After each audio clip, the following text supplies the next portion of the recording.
Dėl kaukiančių greitosios ir priešgaisrinės gelbėjimo tarnybos automobilių sirenų ketvirtadienio rytą buvo sunerimusi nemaža dalis panevėžiečių. Visi specialių tarnybų automobiliai lėkė prie neseniai veikti pradėjusių Švento Juozapo globos namų.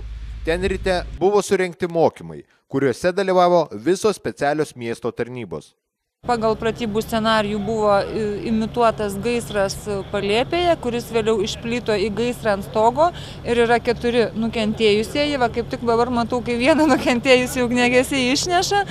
Turiu pasakyti, kad labai didelė iniciatyva dėl pratybų surengimo rodė patys globos namų darbuotojai, kuriems išties buvo neramu, sakysim, nes dažniausiai, kai tokiose vietose kyla gaisras, būna labai didelės aukos, rodo kitų šalių pavyzdžiai, todėl jie tiesiog patys kreipėsi į mus, bandė tiesiog, kad būtų apmokyti labai patys ir darbuotojai, kurie mokėtų evakuoti gyventojus, kad nebūtų problemų, ir mes tiesiog talkinom. Ir taip pat mūsų ugniagesiams irgi gera proga yra pasimokyti, nes pastaruoju metu pas mus pratybų yra mažai rengiama.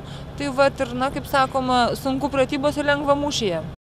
Mokymuose noriai dalyvavo ir globos namų gyventojai, kurie buvo iš anksto įspėti apie rengiamą akciją. Todėl buvo nusiteikę linksmai ir į viską žiūrėjo kaip į renginį pagyvinusi jų nuobodžią kasdienybę.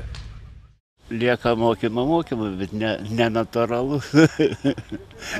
Natūraliai, ką būtų, tai viskas kitaip pasiūlyti.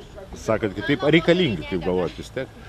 Na tai jeigu jau gal iš dalies reikalinga, vis gal biškai kiek mandresnis būsi, tik reikalų jausiantai. Reikia tikėtis, kad taip nebus, neatsitiks. Tokie mokymai spec tarnybų darbuotojų nuomonė yra labai reikalingi, nes padeda koreguoti bendrą visų tarnybų darbą. Kol kas Panevėžio rajone didelių gaisrų tokio pobūdžio įstaigose nebuvo užfiksuota.